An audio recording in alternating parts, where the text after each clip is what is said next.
Friends, welcome to my YouTube channel teaching exam tips. हम लोग average chapter कर रहे थे। मैंने आपको जो स्मॉल फॉर्मूलेज होते हैं, छोटे छोटे फॉर्मूले होते हैं, वो बता दिए थे। और बाकी जो लैंग्वेज बेस्ड क्वेश्चंस होते हैं वो हम आज से करने जा रहे हैं। जितने भी टाइप के क्वेश्चंस पूछे जाते हैं वो हम सब करेंगे 1 बाय 1। ठीक है, तो चलिए स्टार्ट करते हैं अपनी वीडियो को। तो जो हमने फर्स्ट क्वेश्चन लिया है वो लिया है मैंने, ठीक है। ए बी सी डी और ई सतत 5 विषम संख्याएं हैं। ए और सी का औसत 59 है। सबसे छोटी संख्या क्या है? तो इसमें जो क्वेश्चन में दिया हुआ है वो दिया है ए और सी का औसत, जो कि मैंने मेंशन भी किया है। ठीक है, ए और सी का औसत क्या दिया है, देखिए यहाँ पर ए और सी का औसत दिया है 59। ठीक है, और हमसे क्या दिया है, हमसे पूछ रहा है वो सबसे छोटी संख्याएं दी है, और संख्याएं हमें 5 दी है। तो देखिए, जब हमें एवरेज गिवन होता है ना, वो बिल्कुल मिड का होता है। ठीक है, मिड पार्ट होता है। जैसे हमें अगर 3 संख्याएं दी है और जैसे बोला है 59 उसका एवरेज है, तो ए बी सी, तो बी क्या होगा, वो 59 होगा। तो यहाँ पे मैंने 3 वैल्यूज लेके आपको बताया है। जैसे ए बी सी की बात ही करें हम यहाँ पर, ठीक है, इस क्वेश्चन में, तो यहाँ पर ए और सी का क्या दिया है, 59 औसत दिया है। तो मतलब हमें बी की वैल्यू दे दी है। बी की वैल्यू क्या दी है, 59, क्योंकि यहाँ पे ए और सी का औसत गिवन है। ठीक है, तो डायरेक्ट आपको ध्यान रखना है कि अगर आपको 3 या 5 संख्या जैसे गिवन है और उनमें से किसी का भी औसत दिया है, तो वो उनके बीच की संख्या है। ये चीज आपको हमेशा याद रखनी है। ठीक है, तो देखें यहाँ पर क्या हुआ है, तो 59 दिया है, तो मतलब बी दिया है। और इसमें आपको एक कुछ चीज और दी है क्वेश्चन में, विषम संख्याएं, मतलब ओड डिजिट या ओड नंबर। ठीक है, तो अब जो आपको दे दिया बी, तो आपको पता लग गया है कि 59 है। तो आप जब इधर जाओगे नेक्स्ट, ठीक है ना, तो नेक्स्ट डिजिट क्या होगी, 61 होगी। फिर उसके नेक्स्ट आप जितनी भी आपको दिए, यहाँ पर 5 है तो आप 5 तक काउंट करोगे। ठीक है, और इधर बैक आओगे तो आपको कम करना पड़ेगा, जो कि है 57। इससे पहली जो विषम संख्या होगी वो क्या होगी, 57 हो गई। ठीक है, तो अब आपसे क्वेश्चन क्या कर रहा है, वो सबसे छोटी पूछ रहा है। तो जो अगर 65 लेते हो तो वो तो सबसे बड़ी है, पर लेकिन अगर आप 57 लेते हो तो वो क्या है, सबसे छोटी है, जो कि आंसर हो जाएगी हमारा। ठीक है, तो आपको ये चीज ध्यान रखनी है इस टाइप के क्वेश्चंस में। अगर मैं बोलूँ A B C D E F, ठीक है ना, अगर एफ देती हूँ या फिर जी भी ले लीजिए, अगर मैं यहाँ पर बोल दूँ कि डी, अगर मैं इन सब का औसत दे दूं आपको 49, ठीक है, तो वो किसकी वैल्यू दे रही हूं मैं आपको, तो वो मैं डी की वैल्यू दे रही हूँ। इट मीन्स आपको औसत गिवन का मतलब है जो उसकी मिड वैल्यू होगी उसकी वैल्यू आपको गिवन होगी। ठीक है, तो ये चीज आपको ध्यान रखनी है।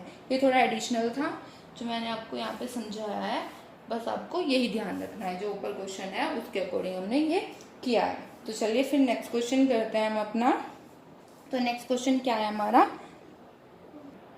देखिए नेक्स्ट क्वेश्चन क्या लिया, ए बी सी डी और ई सतत 5 सम संख्याएं, पहली क्या थी, विषम, और इस बार क्या लिया है, सम संख्याएं हैं। ए और ई का औसत 46 है। सबसे बड़ी संख्या क्या है? तो सेम पैटर्न अपनाना है आपको। देखिए मैंने कैसे किया है, यहाँ पर आपको दिख रहा होगा ए बी सी डी ई, फिर से 5 संख्या है और इस बार हमें इवन नंबर गिवन है। तो जैसे मैंने अभी ऊपर आपको समझाया था 5 संख्या लेके, और सबका क्या दे रखा था, 49 लिया था आई थिंक मैंने। तो यहाँ पर क्या गिवन है आपको, 46। तो ए से ई तक का क्या दे रखा है, कंबाइन दे रखा है 46। तो इट मीन जो 46 वैल्यू होगी वो आपकी सी की होगी।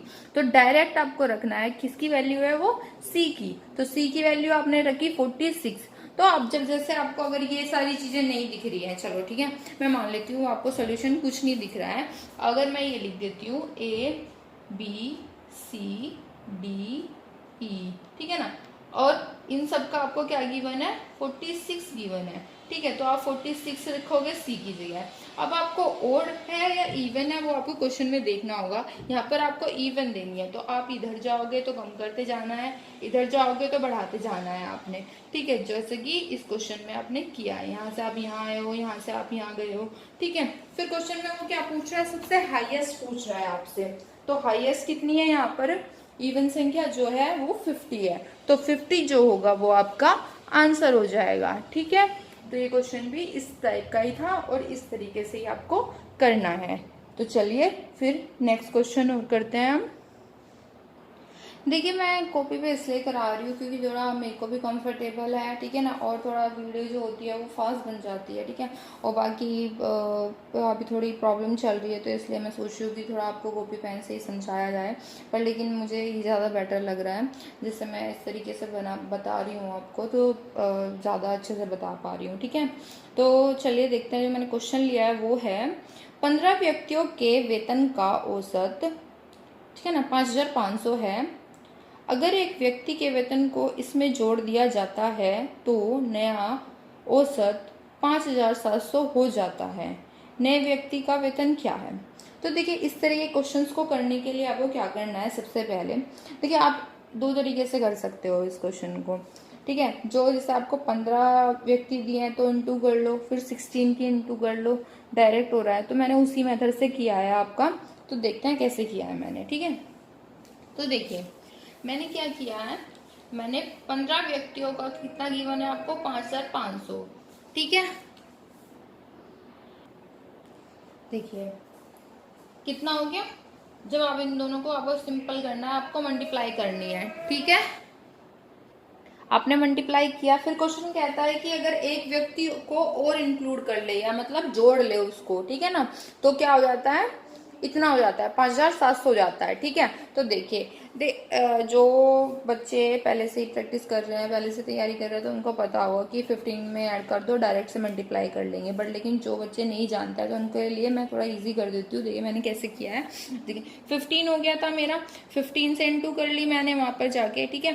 फिर आपको क्या करना है, प्लस ऐड, ताकि आपको याद रहे, अगर वो कम कर रहा है तो माइनस करना है, और अगर वो ज्यादा कर रहा है व्यक्तियों को इंक्लूड तो 1 ऐड करना है। जैसे उसने एक व्यक्ति को और बढ़ा दिया है तो यहाँ पर हमने क्या किया है, एक को ऐड करा है, तो इट मीन्स हमारा कितना हो गया, 16 तो हमारे व्यक्ति हो गए, और जो वेतन बढ़ा है वो हमारा कितना है, हमारा 5,700, ठीक है। अब तो फिर हमने क्या किया था, पहले हमने मल्टीप्लाई किया था 5,500 से 15 को, अब हमारे 16 व्यक्ति हो गए, तो 16 को क्या करें, 16 व्यक्ति को 5,700 से करना है।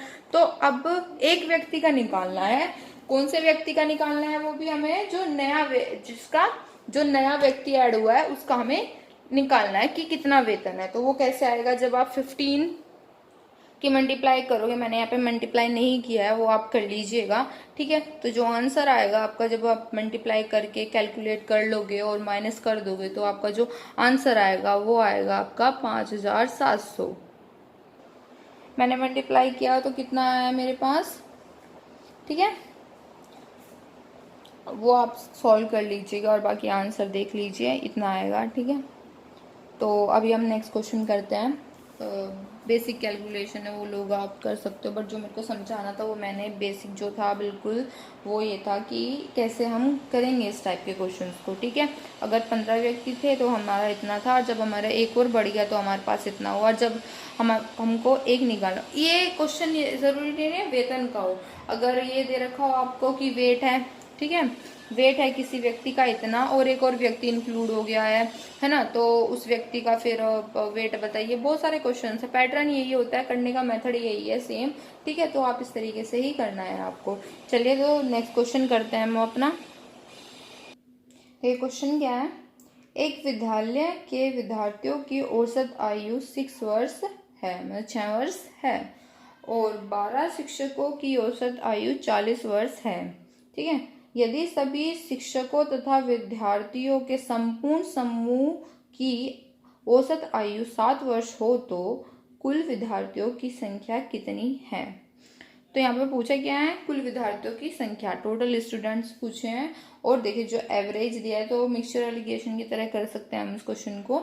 तो देखिए कैसे करना है, यहाँ पर जो औसत हमने दोनों को डिवाइड कर लिया है, अलग अलग स्टूडेंट अलग अलग लिखे हैं और टीचर अलग लिखे हैं, और यहाँ पर एक बात कॉमन है वो ध्यान रखना है। देखिए मिक्सचर एलिगेशन को जब हम अप्लाई करते हैं तो उनमें एक तो अलग होगा, एक अलग होगा, और एक होगा कि दोनों का कॉमन होगा। ठीक है, तो इसी तरीके से इस क्वेश्चन को मैंने इसी मेथड से करने का इसलिए प्रेफर किया क्योंकि यहाँ पर कॉमन दिया हुआ है। ठीक है, तो दोनों के संपूर्ण समूह की औसत आयु यहाँ पर 7 दी है। देखिए, विद्यार्थियों की अलग दी है और शिक्षकों की अलग है, और दोनों की कॉमन दी है। तो इसी तरीके से मैंने किया 6 लिखा है, 6 जो कि स्टूडेंट की है, 40 टीचर्स की है, और जो कंबाइंड है वो 7 है। तो जब हमने एलिगेशन का मेथड जब यूज करते हैं तो दोनों को सब्सट्रैक्ट करता है, तो 40 में से 7 गया 33, और 7 में से 6 गया तो 1। ठीक है, तो यहाँ पर ये है।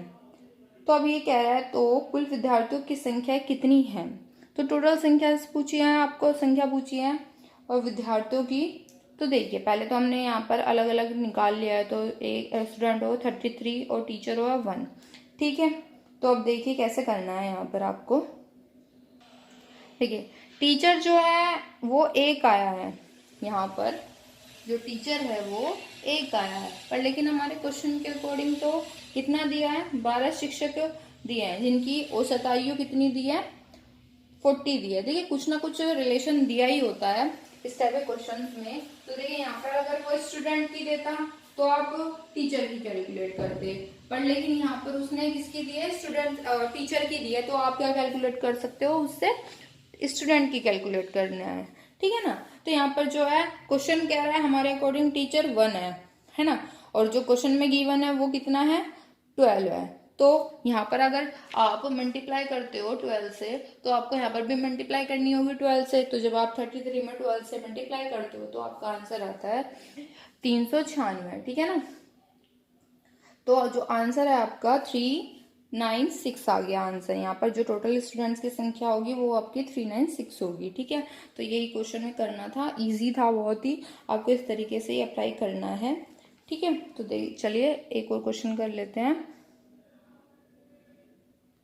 देखिए, जो क्वेश्चन है वो बहुत लेंथी है, और जो करना है क्वेश्चन आंसर जैसे फाइंड आउट करोगे आप तो आप कहोगे कि एक लाइन में ही हो गया है। ठीक है, तो देखिए क्वेश्चन क्या है हमारे पास। हमारे पास है क्वेश्चन, एक क्रिकेट खिलाड़ी का उसके द्वारा खेली गई 64 पारियों के रनों का कोई औसत था। मतलब यहाँ पर औसत गिवन नहीं है 64 वाली का। तो अब अगले आगे देखते हैं, उसकी 65वीं पारी के में उसे 0 के स्कोर पर आउट कर दिया जाता है। ठीक है, इससे उसकी औसत रन संख्या 2 रन कम हो जाती है। उसकी नई औसत रन संख्या है। ठीक है, ये आपको रन संख्या बतानी है। तो आपको कुछ नहीं करना है, अगर इस तरीके से पारियों में आपसे पूछा है तो जो पहली पारी होगी ना, उससे जितने आपके कम हो रहे हैं ज्यादा हो रहे हैं, तो उससे आप क्या करो, सिर्फ इंटू कर दो, तो वो आपका आंसर आ जाएगा। जैसे कि मैंने यहाँ पर किया, जो क्वेश्चन में जो 64 पारी दी रखी थी वहां पे उसका आंसर नहीं दे रखा था, उसका औसत नहीं गिवन था, बट आपको 65वीं पारी के बारे में बताया गया है कि वो आउट हो जाता है और उसको 0 अंक से तो आउट होता है, पर लेकिन 2 अंक की क्या हो जाती है, कमी हो जाती है, या फिर 2 अंक कम हो जाते हैं। ठीक है, तो इस तरीके से आपको क्वेश्चन गिवन होगा, फॉर्मेट यही होगा, बट आपको करना क्या है, जो उसकी पहली पारी होगी ना, उससे आपको जितने अंक जितने रन उसके बढ़ रहे हैं घट रहे हैं, उससे क्या करना है, आपको उठाकर मल्टीप्लाई कर देना है, और कुछ नहीं करना है। तो इससे आपका आंसर जो आया है वो 128 आया है। ठीक है, ये ही जो था इस वीडियो का लास्ट क्वेश्चन था। आगे हम जो क्वेश्चंस हैं वो नेक्स्ट वीडियो में कंटिन्यू करेंगे। आई होप आपको आज की वीडियो अच्छी लगी होगी और आपको जो सारे क्वेश्चंस हैं वो भी समझ में आए होंगे। ठीक है, तो आप पढ़ते रहिए और मेहनत करते रहिए। All the best. मैं बोलती हूँ आपको, कह रहे से अभी कोई एग्ज़ाम नहीं है, बट फिर भी पढ़ना हमारा काम है, हम और पढ़ते ही रहना है जब तक हमारा कहीं सिलेक्शन नहीं हो जाता। ठीक है, तो आप पढ़ते रहिए और हमारी वीडियोस को प्लीज़ लाइक शेयर और हमारे चैनल को सब्सक्राइब करना ना भूलिए।